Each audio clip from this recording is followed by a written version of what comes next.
తనని చూస్తే చాలా రోజులుగా మనతో పరిచయం ఉన్న అమ్మాయి ఏమో అనిపిస్తుంది, మన ఎదురింటి అమ్మాయో పక్కింటి అమ్మాయో అనిపిస్తుంది. అంత ఫెమిలియర్ ఫేస్ తనది. తనతో కాసేపు మాట్లాడామనుకోండి, తన ఆలోచించే విధానం, తన లోక జ్ఞానం అవన్నీ చూసి మనకి అరే ఇంత చిన్న అమ్మాయికి ఇంత మెచ్యూరిటీ, అరే భలే ఉంది కదా అనిపిస్తుంది.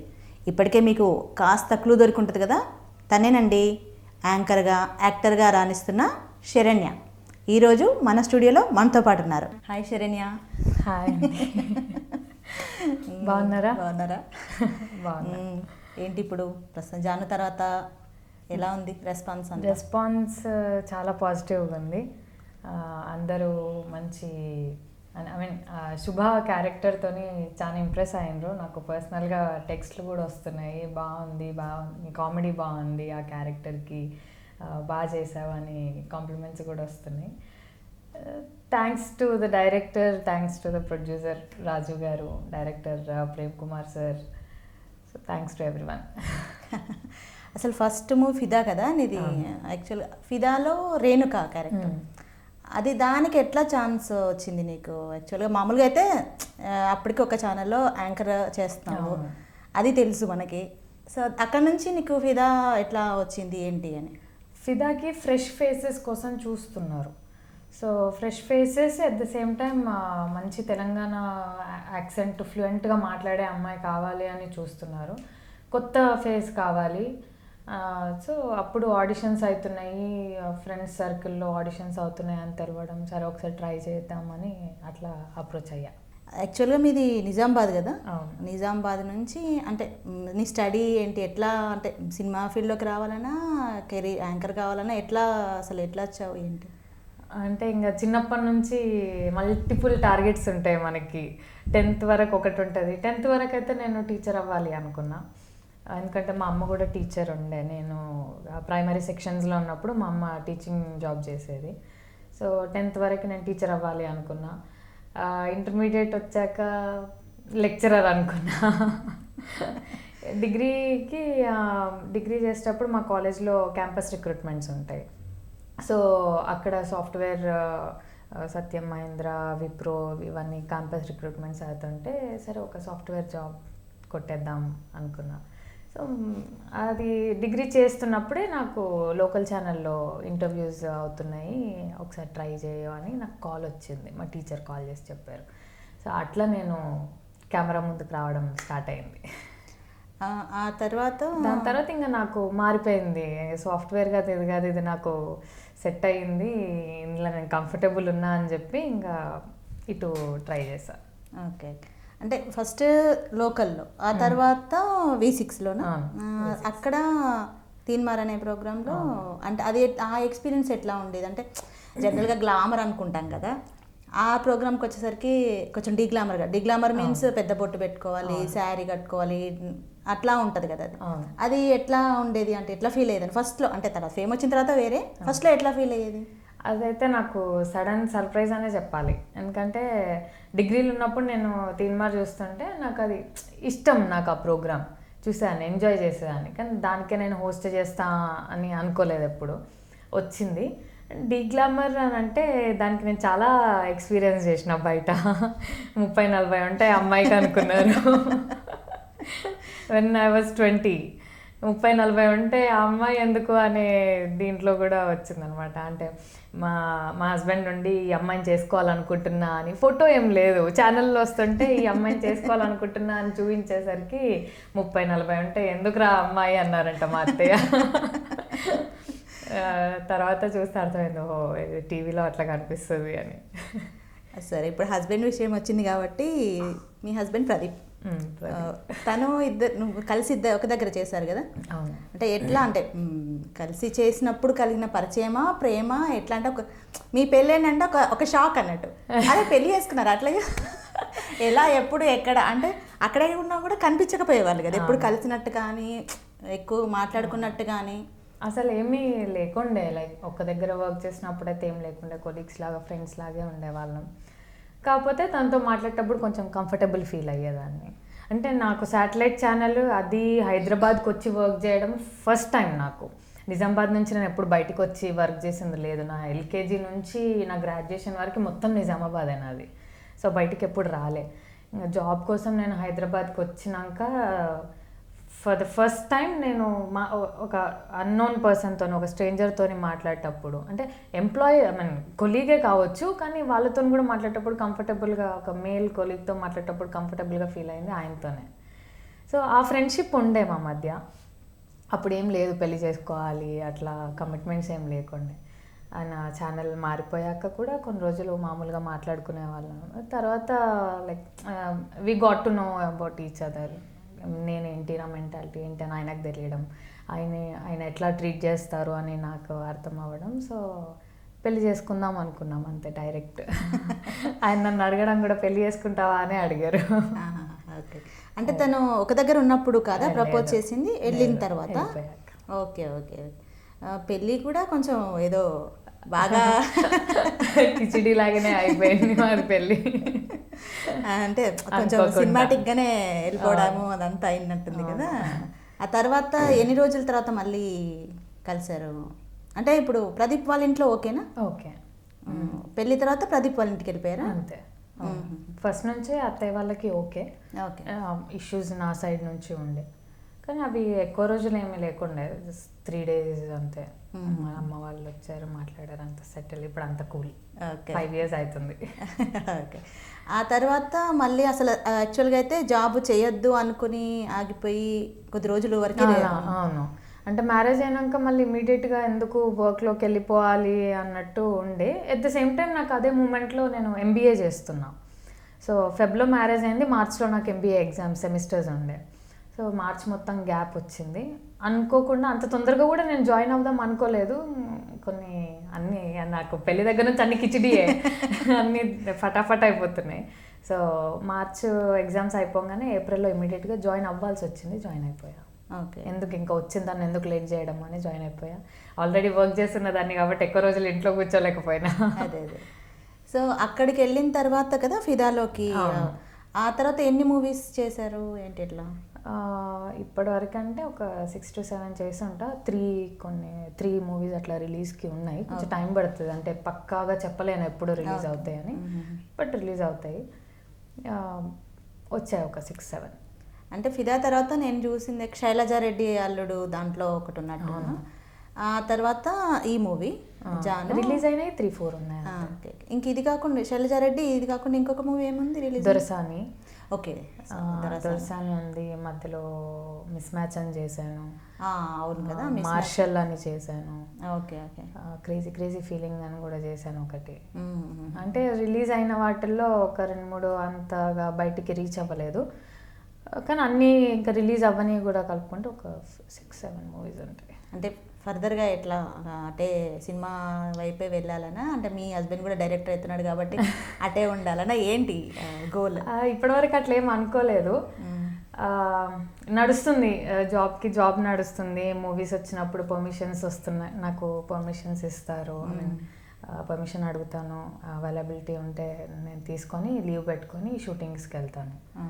అలా కంప్లీట్గా అటే వెళ్ళిపోవాలి, కంప్లీట్గా ఇటే ఉండాలని ఎప్పుడు అనుకోలేదు. Okay okay. అంతే. అంటే ఎట్లా ఉంది లైఫ్? అంటే ఇప్పుడు మ్యారేజ్ 2 years అయిపోయినట్టుంది కదా? 5 years. 5 years అయిపోయింది బాబాయ్, 5 years అయిపోయింది. తెలియట్లేదు కదా? తెలియదు, 5 years అవుతుంది అనిపిస్తుంది. ఎట్లా ఉంది లైఫ్ అంతా? ఎట్లా ఉంది ప్రదీప్? ఎట్లా ఉంది? నాకు తెలిసి అంటే ప్రదీప్ కూడా తెలుసు కాబట్టి చాలా కూల్. నేనే ఇంకంత ఇంత గయ్యాలని, కానీ ఆయన కూలే కొంచెం. నువ్వు కూడా కనిపించావు మరి ప్రదీప్తో ఉన్నప్పుడు, అట్లా ఉంటావేమో. కానీ నేను అనుకుంటాను ఇద్దరు చాలా కూల్ పర్సన్స్. అంటే బయటకు ఉండను, ఆబ్వియస్గా బయట ఎవరం కనిపించాం, కానీ అంటే కొంచెం ఏది స్టార్ట్ అయినా అది నాతోనే స్టార్ట్ అవుతుంది. ఆయన కూల్ చేసేస్తాడు మళ్ళీ. Okay okay. అంతే అంటారు కదా, 2 types ఉండాలి, ఇద్దరు ఒకలాగా ఉండొద్దు అని. నేనో రకం, ఆయనో రకం, అట్లా. నేను అరుస్తే ఆయన కామ్ ఉంటాడు, కూల్ చేస్తాడు.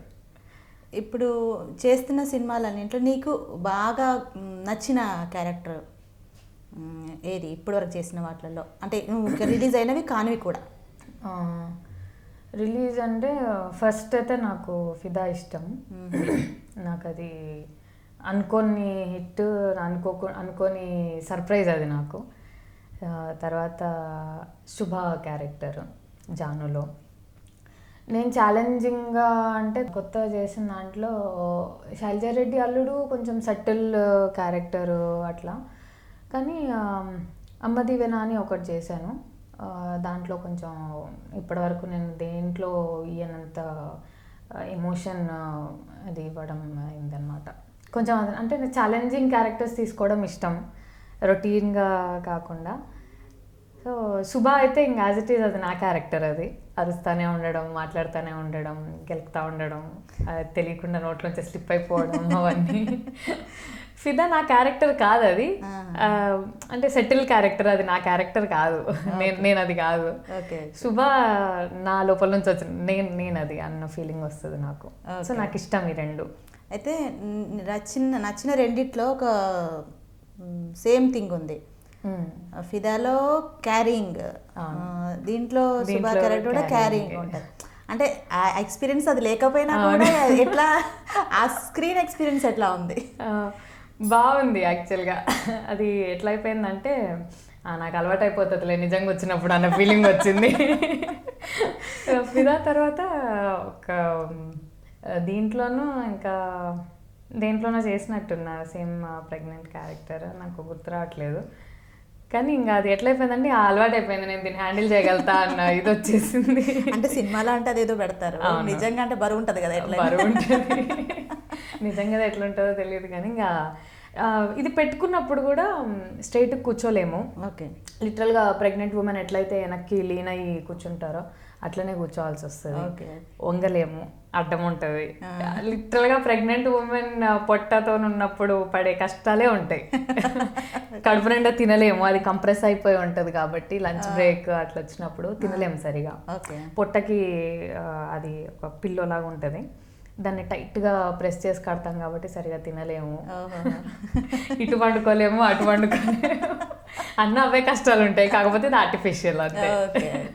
అయితే ఫిదాలో మీ పెళ్లి సీన్ చూస్తున్నప్పుడు మాత్రం నాకు అరే నిజంగా చేసుకోలేకపోయారు కదా, అంటే అంత కరెక్ట్గా అట్లా చేసుకోలేదు కదా అట్లా అనిపించింది. ప్రదీప్ ఏమన్నాడు, ఇంట్లో వాళ్ళు ఏమన్నారు, నువ్వేం ఫీల్ అయ్యావు?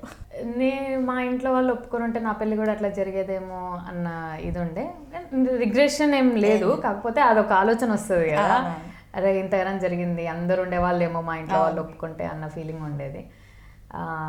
అమ్మ వాళ్ళకి ఎట్లుందంటే సరే చూడలేకపోయినాం ఎట్లనన్నా చూస్తున్నాం అన్న ఫీలింగ్ ఉండే. ఇక మా ఆయన అయితే చాలా తక్కువ ఎక్స్ప్రెసివ్, ఆయన చెప్పాడు కూడా. నెక్స్ట్ ఏమనుకుంటున్నావు, ఏమున్నాయి, ఏమనుకుంటున్నావు, ఫ్యూచర్ ప్లాన్స్ ఏంటి? ఫ్యూచర్ ప్లాన్స్ ఇప్పుడు దీని తర్వాత ఇంకేమన్నా మూవీస్ వస్తే వాళ్ళు కంటిన్యూ, కెరియర్ అయితే యాజ్ ఇట్లానే ఉంటుంది, జాబ్కి ప్రాబ్లం లేదు, మూవీస్ వస్తే చేసుకుంటా ప్రశాంతంగా ఉంది ప్రస్తుతానికి. తర్వాత ఫ్యూచర్ ప్లానింగ్స్ అయితే ఏం లేవు ప్రస్తుతానికి, ఎట్లా నడుస్తుంది అట్లా నడవని అన్నట్టు నడుస్తున్నాం అంతే. అంటే ఇప్పుడు దాదాపు 5 years అయిపోయింది మీ మ్యారేజ్. 5 years అయిందంటే జనరల్గా మొదలైపోద్ది ఇంట్లో, అత్తయ్య గారి ఇంట్లో మొదలైద్ది, లేకపోతే అమ్మ వాళ్ళ ఇంట్లో మొదలైద్ది, ఏమైందో అని హడావుళ్ళు, లేకపోతే పూజలు చేద్దాము, ఇట్లా ఈ మొక్కులు ఆ మొక్కులు అట్లాంటివి ఇప్పటికి స్టార్ట్ అయిపోయాయా? లేదు, అట్లేం లేదు. మా అత్తయ్య నుంచి అయితే నాకు ఎట్లాంటి ప్రెషర్ లేదు. ఓకే, లైక్ ఆవిడ ఏం అడగరు, ఏం చెప్పరు, లైక్ చేసుకుంటున్నారు అన్నట్టు ఉంటారు అంతే. చాలా సపోర్టివ్ అత్తయ్య మామయ్య అందరూ సపోర్టివ్, జాబ్ ఇల్లు అన్నీ చూసుకుంటున్నా కాబట్టి లైక్ వాళ్ళు ఎప్పుడు ఏమీ అనలేదు నన్ను. ఓకే, పిల్లల గురించి అయితే మా అమ్మ నుంచే ఉంటుంది నాకు ఎక్కువ. ఫస్ట్లో అడుగుతావా 4 ఏళ్ళు ఆగు అన్న, ఇప్పుడు 5 ఏళ్ళు అవుతుంది, 4 ఏళ్ళు అయిపోయింది ఏమైంది అంటుంది మా అమ్మ. అట్లా ఇంకా మా అమ్మకు కూడా నేను చెప్పి ఆపేసాను, అంటే ఇప్పుడే స్టార్ట్ అయింది కదా అనుకో, ఆగు కొన్ని రోజులు అని. నీకు సిస్టర్ ఉన్నట్టుంది? చెల్లెలు ఉంది. తను ఏం చేస్తుంది? తన గ్రాడ్యుయేషన్ అయిపోయింది మొన్ననే. ఓకే, ఒక సిస్టరే కదా? ఒకతే. ఓకే, తను అంటే ఇటువైపు ఉందా ఐడియా, లేకుంటే ఇండస్ట్రీ సైడ్ దానికి ఇంట్రెస్ట్ లేదు, ఇంట్రెస్ట్ వస్తే తీసుకొస్తాం. ఓకే, అంటే ఇంకా స్టడీస్ చదువుకుంటే చదువుకో, జాబ్ చేస్తే జాబ్ చేయు. తన పెళ్ళికైతే నేను అడ్డం, ఇప్పుడే పెళ్ళి చేసుకోకు. ఎందుకు అలాగా? అంటే లైక్ నేను నా కాలేజ్ లైఫ్ సరిగ్గా ఎంజాయ్ చేయలేదు, అంటే కాలేజ్ చేస్తూనే నేను ఇంటర్మీడియట్ నుంచే నేను ట్యూషన్స్ చెప్పడం, కాలేజ్ చేస్తూనే పార్ట్ టైం జాబ్ చేయడం, ఆఫీస్ కాలేజ్ నుంచి ఇంటికి రాగానే తిరిగి మళ్ళీ ఆఫీస్కి వెళ్ళిపోవడం, మళ్ళీ ఇంటికి వచ్చి ట్యూషన్ పిల్లలు ఉంటే ట్యూషన్ చెప్పుకొని ఇంకా అదంతా నాది మొత్తం మెస్సీ కాలేజ్ లైఫ్ అనమాట. కాలేజ్ అయిపోయినాక ఇమీడియట్గా నాకు జాబ్ వచ్చేయడం, నాకు జాబ్ వచ్చినాక కూడా జాబ్ ప్రశాంతంగా కాకుండా ఇమీడియట్గా నేను ఎంబీఏ జాయిన్ అయిపోవడం, జాబ్ అండ్ ఎంబీఏ. జాబ్ వచ్చిన 9 monthsకి నేను మళ్ళీ పెళ్లి చేసేసుకోవడం, అన్నీ ఇట్లా లైన్గా అయిపోయినాయి అనమాట. నాకు ఓకే ఈ కాలేజ్ లైఫ్ ప్రశాంతంగా ఉంది, ఏ టెన్షన్స్ లేకుండా, only college life, only job, only studies అట్లా లేదు. సో అమ్మ వాళ్ళు దాని పెళ్లి గురించి మాట్లాడితే కూడా దాన్ని ఇప్పుడే కదిలించకండి, వద్దు, చదువుకుంటుందా చదువుకొని, జాబ్ చేస్తుందా జాబ్ చేయని, కొన్ని రోజులు ప్రశాంతంగా ఉండనియండి దాన్ని. మీ సిస్టర్ ఏమంటారు ఆ టైంలో? చదువుకుంటా అని అంటుంది. ఏం చదువుకుంటావు అంటే అక్క ప్రస్తుతానికి ఆలోచించలేదంటే, అంత అదృష్టం కూడా ఉండాలి లిటరల్గా. అంటే నేను పెద్ద అమ్మాయిని ఇంట్లో, పెద్ద కూతుర్ని నేనే. సో నాకు ఆ ప్రెషర్ ఉంటుంది, ఇది అయిపోయిందా నెక్స్ట్ ఏం చేయాలనుకుంటున్నాం, ఇది అయిపోయిందా నెక్స్ట్ మరి పెళ్ళి సంబంధాలు వస్తున్నాయి, ఇది అయిపోయిందా నెక్స్ట్ జాబ్ ఏంటి, ఇట్లాంటి ప్రెషర్స్ ఉంటాయి. సో చెల్లెకి నేను ఉన్నా కదా, నువ్వు చదువుకుంటావా చదువుకో, జాబ్ చేస్తావా జాబ్ చేయి, నెక్స్ట్ ఏం చేయాలనుకుంటున్నావు అని 2 సార్లు అడిగితే అక్క నేను ఏం ఆలోచించలేదు ఇప్పుడే అన్నది. సరే టైం తీసుకో. ఫాదర్ ఏం చేస్తారు? Private employee. ఇప్పుడు ఇంకా జాబ్ చేస్తున్నారా? చేస్తున్నారు. మదర్ ఇంట్లోనే స్టిచ్చింగ్స్ అవి ఇవి చేస్తున్నారు. ఇప్పుడు సినిమాల్లో అంటే మనకి ఊర్లలో వేరే ఉంటుంది. ఇప్పుడు హైదరాబాద్లో అంటే సరే సినిమాల్లో ఛాన్స్లు వచ్చాయి చేరారా అన్నట్టు, కానీ ఊళ్ళల్లో ఏమైపోతుందంటే ఒక సినిమాలో ఉంది అనగానే ఒక రేంజ్లో చూస్తుంటారు కదా. అట్లాంటిది నీకు నీ ఫ్రెండ్స్ వాళ్ళ దగ్గరికి వెళ్ళినప్పుడు ఎట్లా ఉండేది నీకు అది ఆ ఎక్స్పీరియన్స్? అంటే నేను అందరికీ చెప్పలేదు, లైక్ నేను ఏది ఎక్కువ ఎక్స్ప్రెసివ్ కాదు, సోషల్ మీడియాలో కూడా ఉంటాను. సో అది ఎవరికి తెలియదు నేను ఏం చేసినా అనేది. సో సడన్గా మూవీలో చూసి నాకు కాల్స్ మెసేజ్, అరే ఉన్నావా చెప్పలేదు, తెలియదే ఒక్కసారి అన్న చెప్తే మేము కూడా చూస్తాం కదా అనే ఎక్స్ప్రెషన్తో ఫోన్స్ వస్తుండే నాకు. ఇప్పటికీ కూడా జానుకి కూడా నా జూనియర్స్ కానీ నా ఫ్రెండ్స్ నా రిలేటివ్స్ అందులో ఉన్నావా చెప్పలేదు ఎందుకు అంటారా, చెప్పను రిలీజ్ అయితే తెలుస్తుంది కదా, చూస్తారు, చూడమని చెప్తా తెలీదు అని అంటే. సో అట్లా ఆ ఎక్స్ప్రెషన్తో హ్యాపీ ఫేసెస్తో ఫోన్స్ వస్తుంటాయి నాకు, మంచిగా అనిపిస్తుంది. లైక్ అరే నువ్వు ఉన్నావని చెప్తే చూస్తాం కదా అన్నట్టు. అంటే ఆ అభిమానం అది. అంటే ఇప్పుడు బయటికి వెళ్తే ఎట్లా ఉంటుంది, గుర్తుపడుతుంటారా? గుర్తుపడతారు. బ్లెస్సింగ్, ఆ గుడ్ థింగ్ ఏంటంటే నన్ను ఇంకా రేణుక, ఇంకా వదిన, అక్క ఇట్లనే పడుతున్నారు. మొన్న మాల్కి వెళ్తే ఒక ఆయన అడుగుతున్నారు, నిజంగా మీ పేరు రేణుకనా మేడం అని అడుగుతారు. కాదండి నా పేరు శరణ్య అని చెప్పాను. ఓకే, ఇప్పుడు వరకు కెరీర్ అదంతా వదిలేద్దాం. ఇప్పుడు మళ్ళీ ఒకసారి ఫ్యామిలీ దగ్గరికి వద్దాం. ఎట్లా గొడవ పడుతుంటారా? గొడవ పడాలి కంపల్సరీ, పడతారా లేదా? గొడవలు అంటే మరి పెద్ద 2-3 రోజులు మాట్లాడుకోకుండా ఉండాల్సిన గొడవలు ఏమి ఉండవు మా దగ్గర. అంటే ఇప్పటివరకు అయితే మాట్లాడుకోకుండా లేము. అదే పెళ్ళైన కొత్తలో నాకు కొంచెం ఆర్గ్యుమెంట్స్ ఎక్కువ ఉండేవి, నాకు ఉండేది అది నా మైనస్ పాయింట్ అది. సో అది ఇప్పుడు లేదు. స్టార్టింగ్లో కొంచెం నాకు నేను అందులో ఇదవ్వడానికి కొంచెం టైం పట్టింది. ఆయన మంచిగా కూల్గా అర్థం చేయించాడు, అట్లా ఎందుకు చేస్తున్నావు అంటే నీకు ఏదో ప్రాబ్లం ఉంటే అది మాట్లాడుకుంటే సాల్వ్ అయిపోతుంది, దానికి మాట్లాడకుండా ఉంటే అది 2 రోజులు కాదు 3 రోజులైనా ఆ ప్రాబ్లం సాల్వ్ కాదు. సో ఆయన అంత ప్రాక్టికల్ అనమాట. ఆయన మాట్లాడకుండా డిస్టెన్స్ మెయింటైన్ చేసి అట్లా ఇచ్చేయరు. సో మాట్లాడు, నీకు ఎంత కోపం ఉన్నా సరే, నీకు దేని గురించి కోపం వచ్చిందో నువ్వు మాట్లాడితేనే దాని గురించి మనం ఇద్దరం మాట్లాడుకుంటే సాల్వ్ అయిపోతుంది. అక్కడనే 10 నిమిషాల్లో అయిపోయేదానికి 2 రోజుల దాకా ఎందుకు దాన్ని లీడ్ చేయడము అన్న మెంటాలిటీ ఆయనది. సో ఇప్పుడంతా కూల్, కొట్లాడుకోవడం అంటే మామూలుగా చిన్నపిల్లలు కొట్లాడుకున్నట్టు, అన్నదమ్ములు అక్క చెల్లెలు కొట్లాడుకున్నట్టు కొట్లాడుకుంటారు. టామ్ అండ్ జెర్రీ ఫైట్లు ఉంటాయి కదా, అట్లా నడిచిపోతాయి అంతే. ఇప్పుడు ప్రదీప్ వైపు ఎంతమంది బ్రదర్స్ సిస్టర్స్? వాళ్ళు 4. తను ఆయన సెకండ్. ఈయన తర్వాత ఒక చెల్లెలు, ఒక తమ్ముడు, ఒక అన్నయ్య ఉన్నారు. అన్నయ్య మ్యారేజ్ అయిపోయింది. చెల్లెలు తమ్ముడు చదువుకుంటున్నారా? చెల్లెలు జాబ్, తమ్ముడు చదువుకుంటారు. అందరు ఇప్పుడు కలిసే ఉంటారా? అంటే కలుస్తూ ఉంటాం. ఓకే. మామయ్యకి జాబ్ చిలుకూరు, సో ఆయన అక్కడే ఉంటారు. మామయ్య, అత్తయ్య, వాళ్ళందరూ అక్కడే ఉంటారు, మేము ఇక్కడ ఉంటాం. ఫెస్టివల్స్ వచ్చినప్పుడు అందరం ఒక దగ్గర, అయితే మా దగ్గరకైనా రావడం, మేము అక్కడికైనా వెళ్ళడం, అట్లా జరుగుతుంది. పెద్ద పెద్ద రెస్పాన్సిబిలిటీస్ అంటే ఏం లేక ఇప్పటి వరకు అయితే ఏం రాలేవు. ఓకే. అయితే ఇప్పుడు వ్యాలంటైన్స్ డే వస్తుంది కదా, పెళ్ళైన తర్వాత ఫిబ్రవరినా మార్చ్ అని మ్యారేజ్, ఫెబ్లో వ్యాలంటైన్స్ డే అయిపోయిన తర్వాత అయింది కదా. సో ఆ తర్వాత నెక్స్ట్ ఇయర్ వ్యాలంటైన్స్ డేకి ఏదైనా ఇట్లా అరేంజ్ చేసుకోవడం అట్లా ఏమైనా ఉందా? ఈ ప్రతిసారి వ్యాలంటైన్స్ డేకి ఏదైనా? అస్సలు ఇప్పటివరకు వ్యాలంటైన్స్ డే సెలబ్రేట్ చేసుకోలేదు మేము. అయ్యో. మేము సెలబ్రేట్ చేసుకునేది 3, ఆయన బర్త్డే, నా బర్త్డే, మా యానివర్సరీ. వ్యాలంటైన్స్ డే ప్రత్యేకంగా ఎప్పుడు సెలబ్రేట్ చేసుకోవాలి. అంటే ఒక్కొక్కరిది ఒక్కొక్క పర్సెప్షన్ ఉంటుంది వ్యాలంటైన్స్ డేకి. వేర్ వీ ఫీల్ ఈజ్ ఒకరి మీద ఒకరికి అంత ప్రేమ ఉంటే అది ఒక్కరోజు సరిపోదు దానికి. Like everyday is a Valentine's day. Okay. Everyday we can celebrate, అట్లా ఉంటుంది. అండ్ మ్యారేజ్కి కూడా లైక్ డైరెక్ట్ పెళ్లి ప్రపోజల్స్ అయినాయి మా ఇద్దరికి, కానీ we never said I love you before marriage. After marriage ఆయనే ఫస్ట్ ఐ లవ్ యూ చెప్పింది. పెళ్ళైన తర్వాతే చెప్పాడు, పెళ్లికి ముందు ఒకసారి కూడా చెప్పలేదు ఐ లవ్ యూ అని. తాళి కట్టాక చెప్పాడా, తర్వాత చెప్పాడు? తాళి కట్టాకే చెప్పాడు. తాళి కట్టగానే ఇమీడియట్ గా కాదు, కట్టిన తర్వాత కొంచెం అంటే చెప్పా కదా కిచిడి అయిపోయింది మా పెళ్ళి. సో అంతా కూల్ అయిపోయాక అప్పుడు ఐ లవ్ యూ అని చెప్పాడు. అంటే ఇప్పుడు మీరు మామూలుగా ఆర్య సమాజ్లోనూ ఎక్కడో పెళ్లి చేసుకున్నారు. ఆర్య సమాజ్. అసలు ఆర్య సమాజ్లోకి వెళ్ళి ఆ పెళ్ళి వరకు ఎవరైనా వస్తారో ఆపేస్తారో ఇట్లాంటి ఫీలింగ్ ఒకటి ఉంటుంది కదా, క్యారీ అవుతుంటుంది. అదే ఆ సిచ్యువేషన్ ఎలా ఉండింది?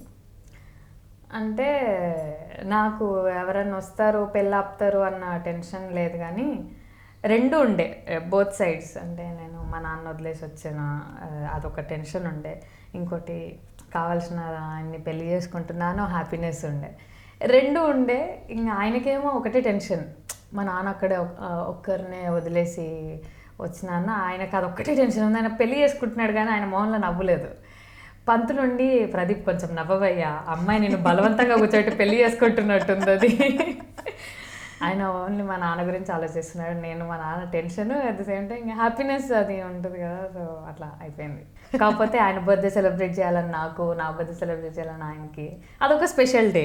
బర్త్డేస్, యానివర్సరీస్ అవి స్పెషల్ డేస్ కాబట్టి వాటికి ప్లాన్ చేసుకుంటాం, కానీ ప్రతిదీ ప్లానింగ్ ప్రకారం పోదు ప్రతిసారి. అది బర్త్డేస్ కూడా ఒకసారి లేనట్టున్నారు కదా, ఫిదా టైంలో అనుకుంటాం. అది మాది సెకండ్ వెడ్డింగ్ యానివర్సరీ. నేను యుఎస్లో ఉన్నా, ఏం చేయలేము అప్పుడు. ఓకే. అట్లా అయిపోయింది. కొంచెం మిస్ అయ్యారు. చాలా మిస్ అయ్యారు. సెకండ్ యానివర్సరీ అదంతే. అదే సినిమా ఇండస్ట్రీ డిఫరెంట్ జనరల్గా. ఆ ఇండస్ట్రీలోకి వెళ్ళినప్పుడు అది నీకు ఫస్ట్ ఎక్స్పీరియన్స్ ఎట్లా ఉంది? అంటే శేఖర్ కమల మూవీ కాబట్టి తనది బాగుంటుంది అనేది మంచి టాక్ కాబట్టి అది కంఫర్టబుల్గా ఉండొచ్చు మేబీ నీకు ఫస్ట్. తర్వాత ఫ్యామిలీ లాగే ఉన్నాం అక్కడ. ఓకే. అక్కడ సెపరేట్గా కాదు, ఒక ఇంట్లోనే షూటింగ్ అయింది కాబట్టి నాన్న, అత్తయ్య, రాజా, బుజ్జి, వీళ్ళందరూ, బుజ్జి వాళ్ళ మదర్ వచ్చారు, వీళ్ళందరూ వాళ్ళ మదర్ కానీ వాళ్ళ ఫాదర్ కానీ ఎవరు వచ్చినా కూడా ఇంట్లోనే ఉన్నాం. ఈ రూమ్ లేదా ఆ రూమ్, ఎక్కడ పోయినా కూడా. అంటే క్యారవెన్స్ అట్లాంటివి ఏం లేవు, ఇంట్లో షూటింగ్ అవుతుంది, ఇంట్లోనే తినడము. ఇంటి ఎదురుగా ఓపెన్ ప్లేస్ ఉంది, అది మూవీలో కూడా మనం చూపిస్తాం, బావి దగ్గర స్నానం చేసేది, అదంతా ఓపెన్ ప్లేస్ కదా, అక్కడ లంచ్ అవుతుంటుంది లేదా ఇంట్లోనే అవుతుంటుంది. సో అందరం ఇంట్లోనే ఉండేసరికి అది ఒక ఫ్యామిలీ పిక్నిక్ ఫీలింగ్ వచ్చేసింది. అంటే మీకు ఇప్పుడే అర్థం అవ్వాలి, నేను నాన్న అనే పిలిచే, అత్తయ్య అనే పిలిచే, అంటే ఆ రిలేషన్ అట్లనే ఉండిపోయింది మాకు. ఇప్పుడు ఫోన్ చేసినా కూడా నాన్న అనే మాట్లాడతాం, అత్తయ్యకి ఫోన్ చేస్తే ఆంటీ అనో అత్తయ్య అనో వస్తుంది. సో నాన్ననైతే నాన్న అనే మాట్లాడతాం, అంత దగ్గర అయిపోయినాం, ఫ్యామిలీ లాగా అయిపోయింది. ఓకే. అట్లా ఆ తర్వాత అంటే ఇంక తర్వాత కూడా మూవీస్ చేస్తున్నారు కదా, అంటే అప్పుడు ఎప్పుడైనా ఒకటి దగ్గర ఉండదు, లొకేషన్స్లోకి వెళ్ళాల్సి ఉంటుంది, డిఫరెంట్ మనుషులు ఉంటారు, అది ఎట్లా క్యారీ చేస్తున్నారు? అంటే మీరే అన్నారు డిఫరెంట్ మనుషులు ఉంటారు, డిఫరెంట్ ప్లేసెస్ ఉంటాయి, అన్ని ప్లేసెస్ ఒక్కలాగా ఉండవు. సో ఆ సిచ్యువేషన్ని బట్టి మనకున్న దాంట్లో మనం అడ్జస్ట్ అయిపోవడం. కొన్ని ప్లేసెస్, కొన్ని షూటింగ్స్లో ఎట్లుంటుంది అంటే మనకు కావాల్సింది దొరకకపోవడం, మనకి రావాల్సిన టైంకి అది అందకపోవడం, అట్లాంటివి అయితే ఉంటాయి. కొన్ని ఏమంటే మైండ్ డిస్టర్బింగ్ ఇవి కూడా అవుతూ ఉంటాయి, ఇంకా అట్లా పాస్ ఆన్ అంతే. అట్లాంటిది ఏదైనా ఉండిందా, అట్లా డిస్టర్బ్ అయ్యింది అంటే?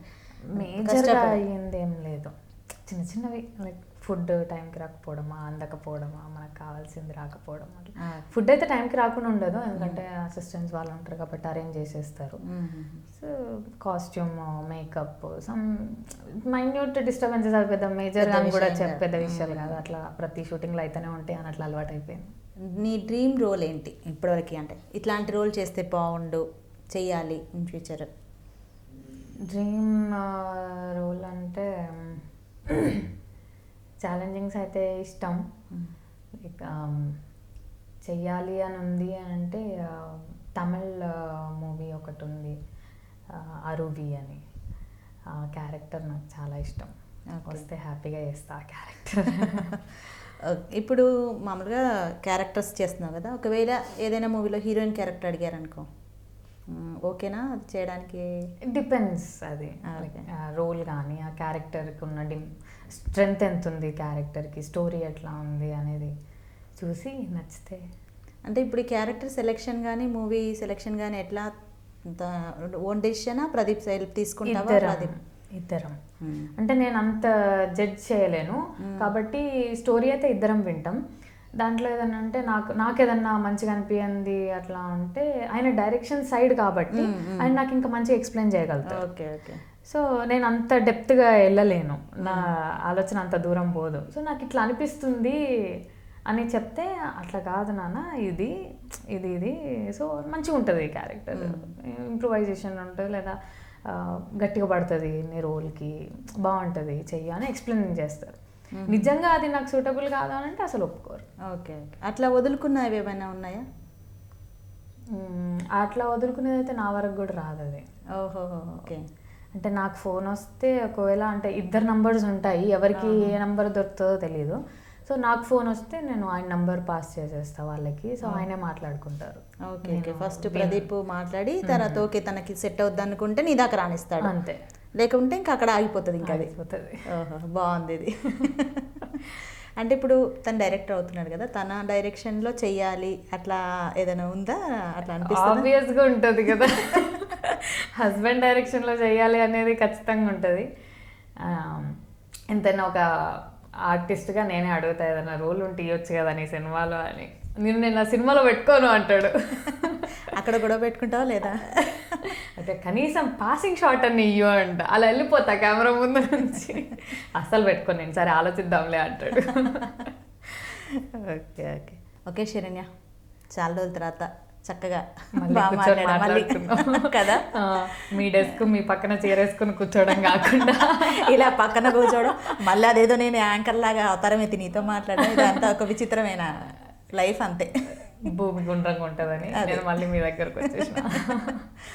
ఓకే, చాలా nice to talk to you. Nice talking to you. మీతో కూడా చాలా రోజులకు మంచి కాన్వర్సేషన్. అది ఇంకా మంచి టైం. Okay, thank you.